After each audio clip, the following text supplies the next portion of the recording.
it was my first time, and it was also their first time being a sub, and I think that there's something so special in sharing first. Their first time? Yes. Okay, and they were so obedient. And it was just, it felt like I was home, where it was this power and this protection that I felt over my sub of, you are safe with me, and I will make sure of that. And do as I say, and you'll be good. And they did disobey a time or two. And punishment was required. Yeah. Which... That you got to dictate, or what? Oh, yes, I did. Okay. Oh, yes, I did. Hello, and welcome to Domme Podcast. We are your hosts, Mistress Gemma and Goddess Seraphyna. Together, we will reveal the art and lifestyle of all things BDSM, kink, and FemDom, sharing our musings and exploring the nuances of the taboo. Thank you for joining. Are you ready to be Dom? Goddess Seraphyna. Mistress Gemma. Your first interview. My first interview. How does it feel? I'm a bit nervous. I feel like this is a first date jitters, which, just because I feel like this is one of the first times where my future subs are going to be listening to me and hearing some intimate questions being answered. So I'm going to be leaning in to the giddiness of it all. Yeah. I mean, you are so approachable. You are so fun and bubbly. And you have so much to express that I think it's going to be perfect. You're going to do perfectly fine. And we can't wait to learn more about you. Oh, thank you. And especially as a baby Dom. I am a baby Dom. But not a baby kinkster. Not a baby kinkster. No. What are you most excited about discovering as a baby Dom?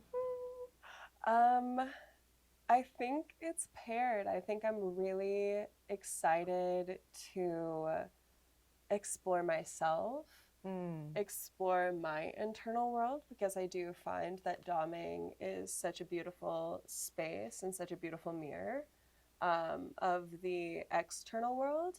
And then I'm really excited about my connections that I'm going to be making. I think that it's such a huge gift for anyone, but I think it's such a huge gift for a sub to show me some of the most intimate, dark, unexposed parts of themselves. So I feel really excited to explore one's minds, and many. So I believe the connection, self-discovery, and also the honor of seeing parts of the human experience that many don't get to observe and participate in. Yeah, you said the darkness, but when I think of you and your personality, it's so effervescent that whatever darkness is there is very much dispelled. And like, darkness does not mean serious or not fun or not light. No, exactly. I thank you for acknowledging that, because I believe that, so when discovering the shadow parts of myself and inadvertently the shadow parts of others, what I discover is that it's a really cute little monster with a really big shadow. Yeah. That they're like the cutest little faces, and I'm like, oh baby, you just wanted to be loved and heard and seen and accepted. And I think that that's such a part where the dismantling, that these shadows are so lovable and so freaking cute. And so when someone shows me a shadow part of themselves, it's like the cutest little cartoon monster that I've ever seen, that I want to play with them and hold their hand and show them. It's such a sweetheart. I do. It's like, it's so cute because there's like dark and mystery, which it all is. But I think shining my light on to shadow parts, dispels this negative association to the darkness within. I'm curious, do you think that most people identify their darkness as a negative thing? Yes. Yeah? Okay. Only because I believe these, and I'm putting quotes around this, these dark sides within someone are the things that most don't feel comfortable with sharing in the day-to-day. And in that interpersonal exchange, it's the part that you kind of toss to the side. Got it. Okay. That is not acceptable or lovable, and usually ruminating in shame and guilt. And but why is that? Right? Who dictated what is shameful, what's not? Yeah. Society. Yes. Yes. But why, right? Yeah. That's a whole philosophical discussion. Yes. Now that we talked about you being a baby Dom and you wanting to explore. Yes. These shadow parts of people and play, like coax them out and play with them. Yes. Like a little toy. No, it's so much fun. I am curious, what led you to want to be a dominatrix? Yes, so I joke that I accidentally became a dominatrix, which is very true. So I was actually never interested in being a dominatrix or a dom because I was one of the many where I only knew one archetype of it, and it's a very strong, powerful, which I am, but the whips, the chains, the leather, the humiliation, which I'm happy to do, but it's never been something that I saw that archetype and identified it with it deeply. So it wasn't until I was hired to do performance art for a event, and we were supposed to do sensory play. So, you know, blindfolding people and whispering in their ear and tickling them with feathers and feeding them fruit. And that occurred for about 5 minutes. And then I got really bored. Yeah? Okay. And we had the tools around us, and it was the first time that I had someone bend over and I whispered. On your command? On my command. Perfect. And I whispered in their ear and I asked them what their favorite number was. Okay. And what was it? It was a little too high for them, which I'm glad. I think they said 12, so I gave them 12 very purposeful spankings. And then put a leash and collar around their neck and walked them around the party. And if I remember, was I there? Yes, okay. You were. He was with you the entire night. Oh my God, they were. They were, okay. Yes, yeah, they were. I like to joke that, well, not even joke, just purely say, like, I fell in love that night. It was that lock into their eyes where it was my first time, and it was also their first time being a sub, and I think that there's something so special in sharing. Oh, it was their first time? Yes. Okay. And they were so obedient. And it was just, it felt like I was home, where it was this power and this protection that I felt over my sub of, you are safe with me, and I will make sure of that. And do as I say, and you'll be good. And they did disobey a time or two. And punishment was required. Yeah. Which... That you got to dictate, or what? Oh, yes, I did. Okay. Oh, yes, I did. And it was that placement where I go, oh, you know, these punishments start to make sense. And so I really enjoyed that. So I think that that was like the first time that I really embodied and accidentally became a dominatrix. But I've always been so fascinated. I like to say that my two biggest passions are learning and people.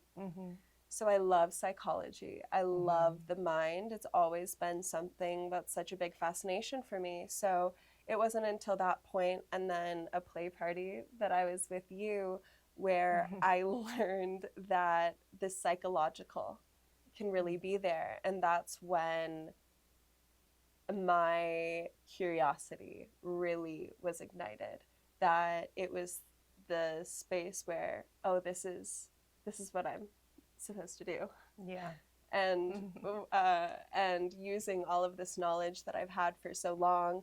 I was in sales for 10 plus years, sold $9.7 million in 2.5 years Wow. of products. So I think that knowing how to guide someone into the decision where it feels like they are the one making the choice, but you are the one that led them there, I think that it transfers really well into this profession. Yeah, that makes sense. And do you think this Dom persona has always been a part of you, or it's something that you started discovering as you explored FemDom? Yeah, so I think that Seraphyna has always been inside of me, and she didn't manifest in, I think, more so a stereotypical way. I always knew what I wanted. I was always communicating the way that I like things done. But I think that it was an arc of my teens and early 20s where I learned, I deconstructed what I had learned of being submissive, of being people-pleasing, and retracting the very strong discernment that I have of how things should be done, at least in my life. So I think that she's always been there, and then she was subdued, and then found liberation yet again. That is a very common story, I believe. I couldn't agree more. Yeah.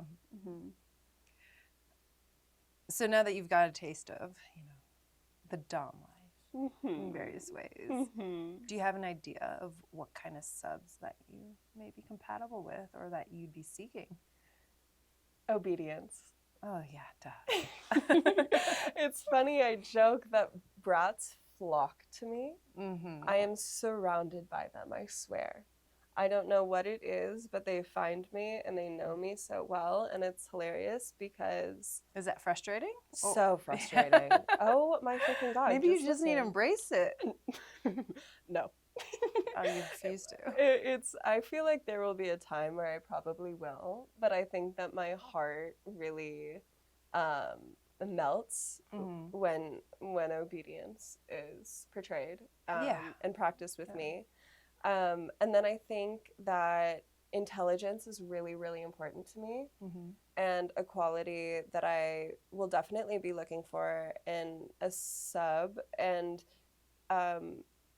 intellectual curiosity, but just curiosity as a whole, I think is a really strong quality that I'm looking for, where they are open to exploring the new and the unknown and those charters. I believe that this is probably just a bonus point quality, but I am such an artist and I'm such a creative, so I don't necessarily think that my subs need to be a creative or an artist, but I think that ones that understand or at least appreciate art is really big for me, and I think a really big bonding, because it's the application of creativity in the Dom space that really, really ignites me.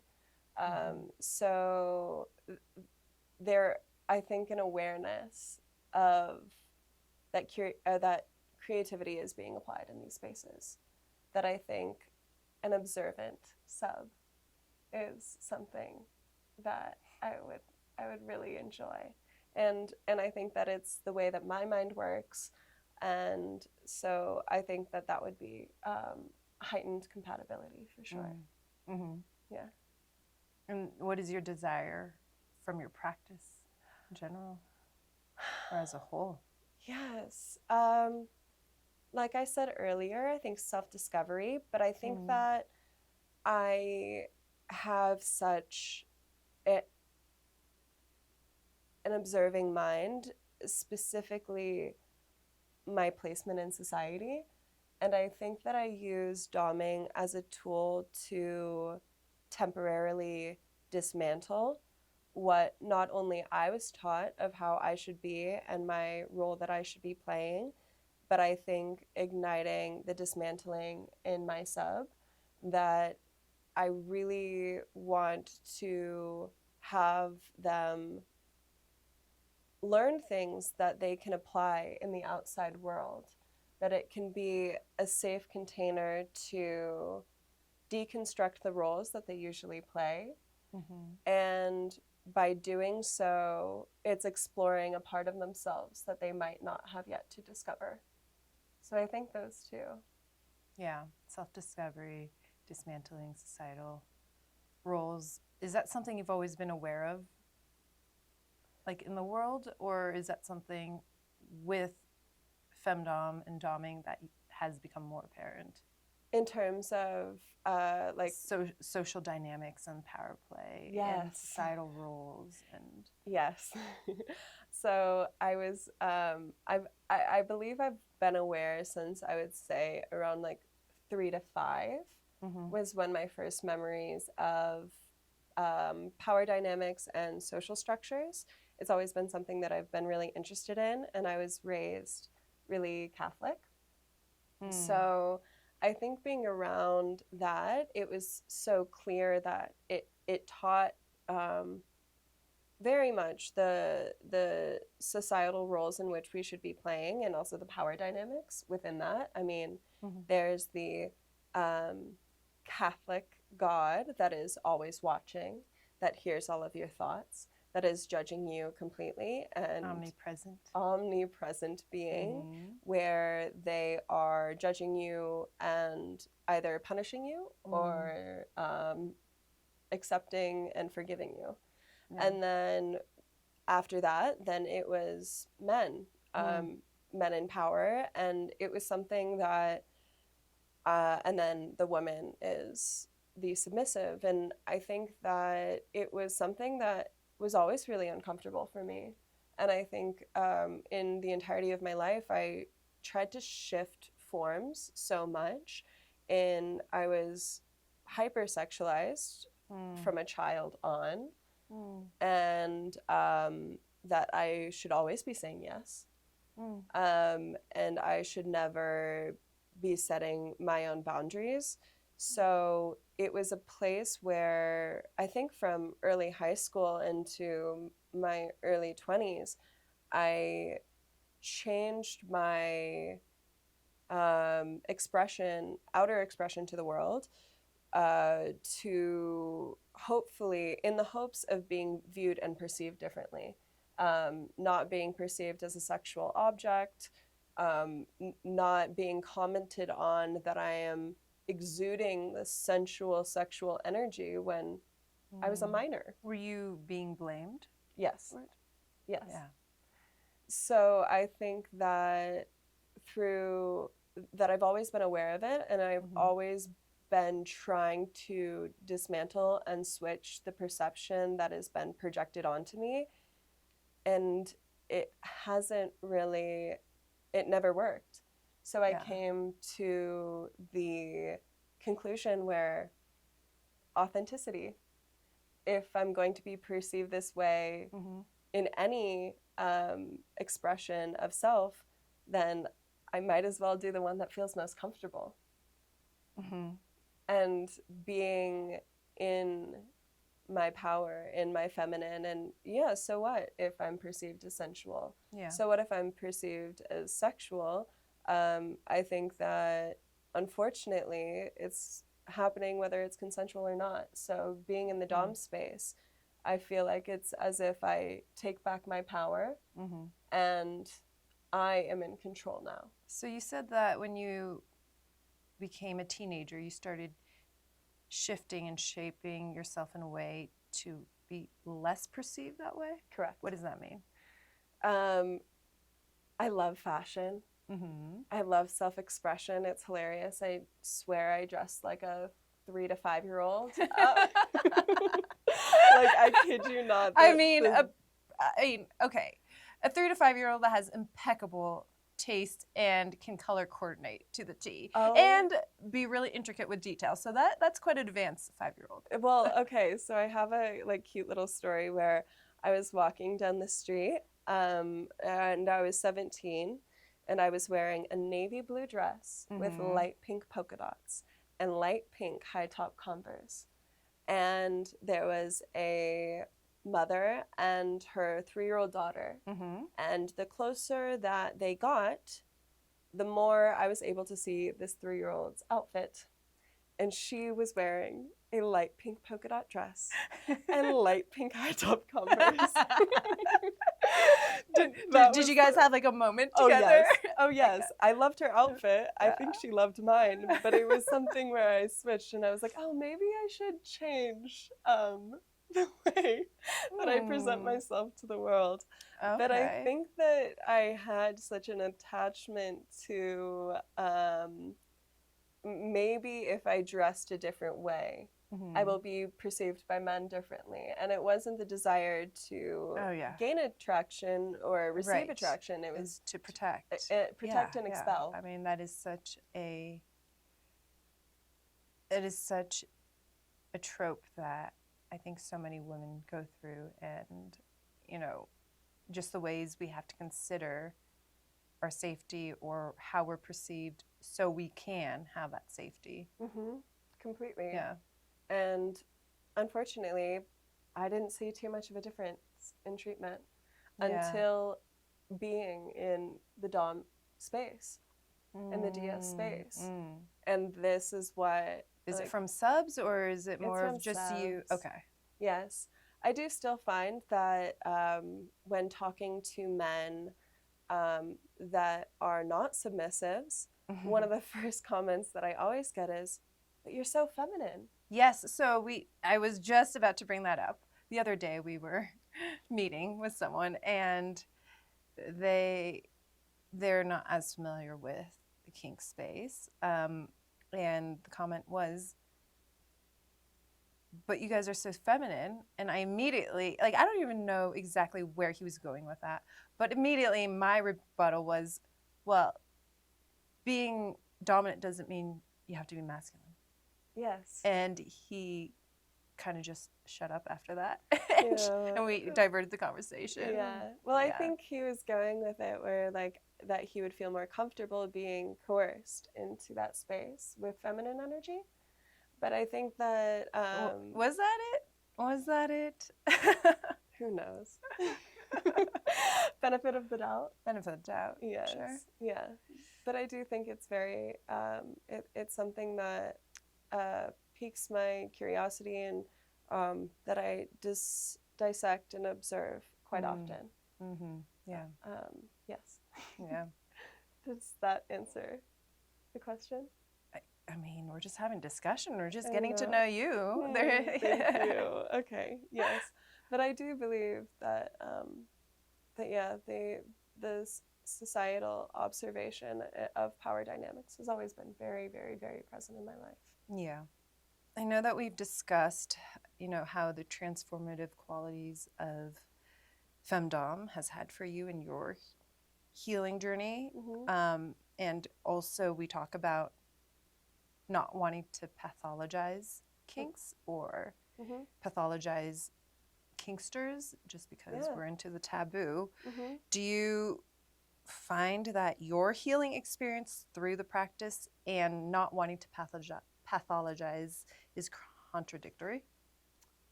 I would say yes and no. Mostly no. Okay. I think that actually I'm going to correct that. Not a yes and no. It's a no with complexity. So when talking about my healing journey, I think that I have found that being in the Dom space has been wildly healing for me. And more so not even just the Dom space, but I was introduced to kink through being a sub. And I think that it was incredibly healing, not only for what we just talked about with the deconstruction of societal roles and gender norms and all of that. But it was also very healing for myself in the way that I have experienced trauma. And this was a container for me that liberated. And when I say heal, I don't mean that it brought me back to the place that I was before this trauma happened. But also it was what helped me dissect and learn and understand that I am safe, that I think that our bodies like truly do remember so much more than our minds. I think our minds are so loving to us that they hide off information that they think that we can't process. So it was a space that was held for me where my body felt as if it was in a container that was very similar, that was not safe, yet I was with someone that deeply cared for me, and where we were able to, so I'm gonna like share something silly, and I'd love to experience this with my subs, and it's a bit more PG-13. But have you ever seen those chiropractic videos where they do an adjustment and then the person starts crying? Yeah. So I mean, maybe I haven't seen a video, but I've had body work done on me where definitely there's an emotional release. Yes, completely. So I think that there are certain orgasms.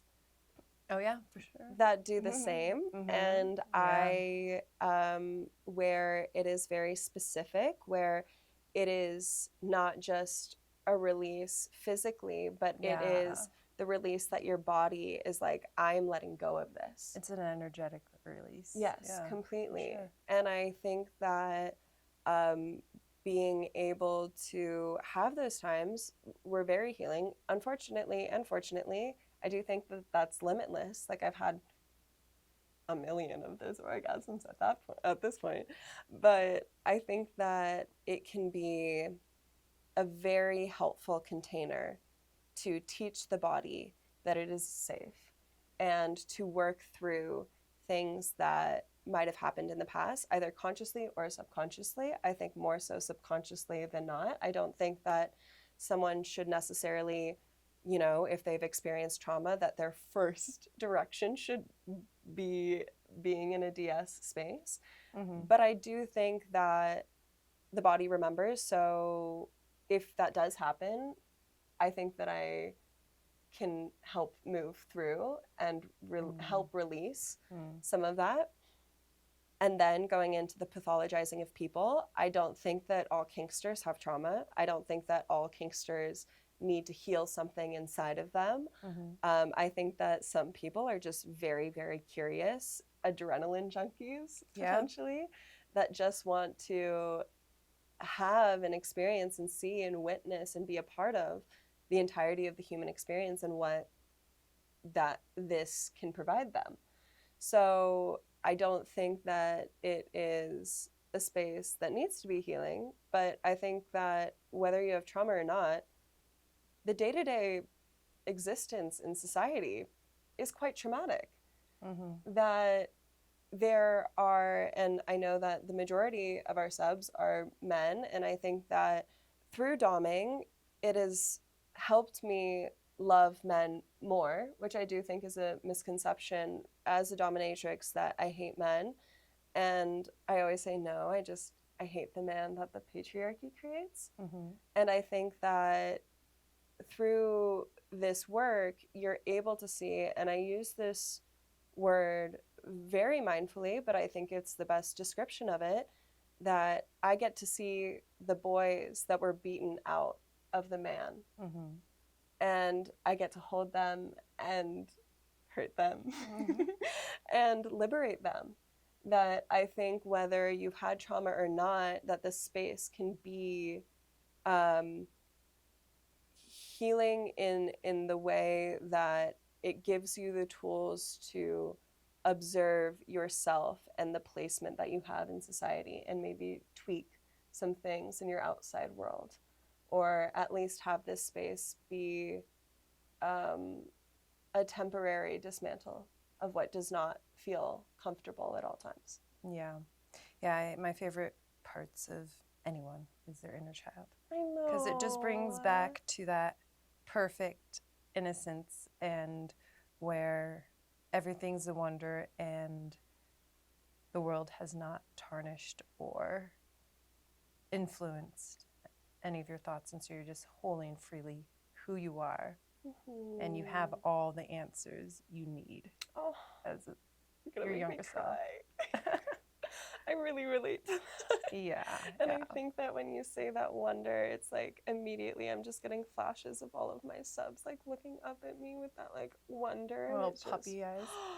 Oh my gosh. It makes me swoon. I literally have chills.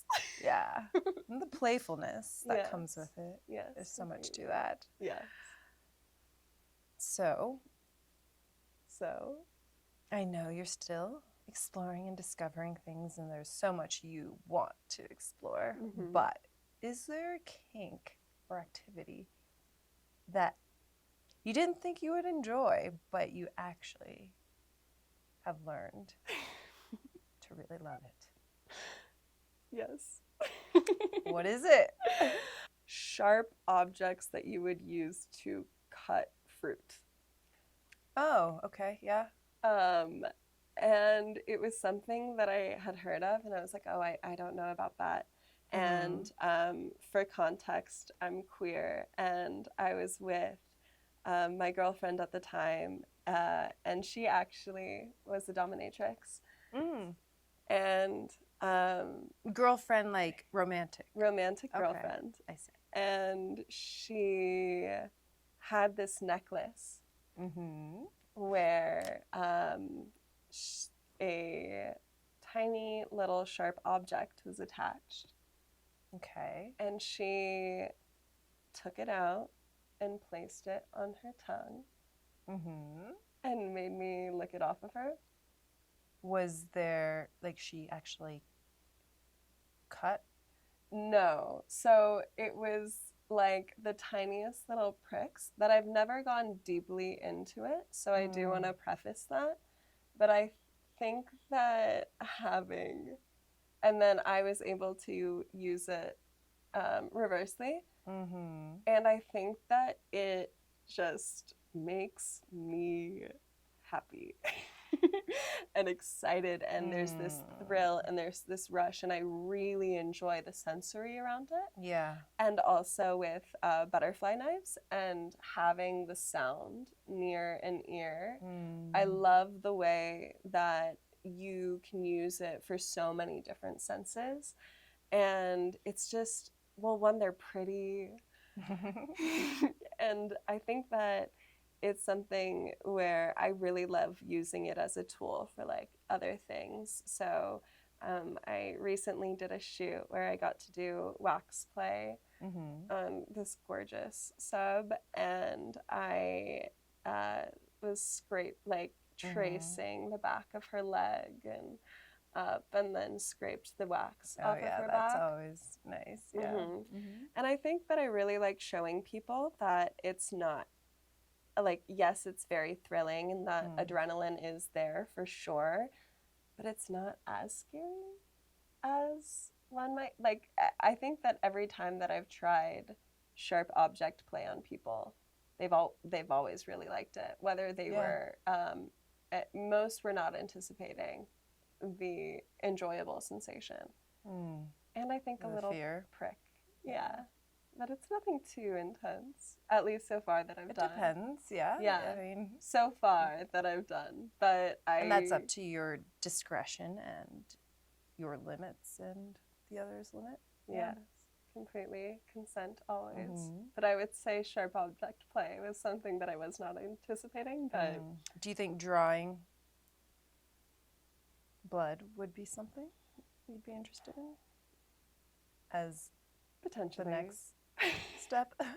Potentially. I think so. Again, like consensually, and it depends where too. I think that you would have to make sure you're choosing a site that is safe. Is safe, yeah. Yes. But I do think, like, I don't know, I've always kind of had the fascination with one's body being a container for the soul. And I think that when seeing what's inside is... And there's a little bit of your soul oozing out. Kind of. But it's like, you just lost a part of yourself for me. For me. And that's so sweet and kind of you. And there's a spot that, like, potentially, you know, they'll be marked by me for the rest of their life. Yeah, that's always. Yeah. But thank you so much for these it was so questions. good. I mean, there's so many things that I actually didn't know about you. So. Yeah. Thank you for joining our podcast. Did you enjoy being dommed? Like, subscribe, and add your worships in the comments. Follow us on all socials linked in the bio below.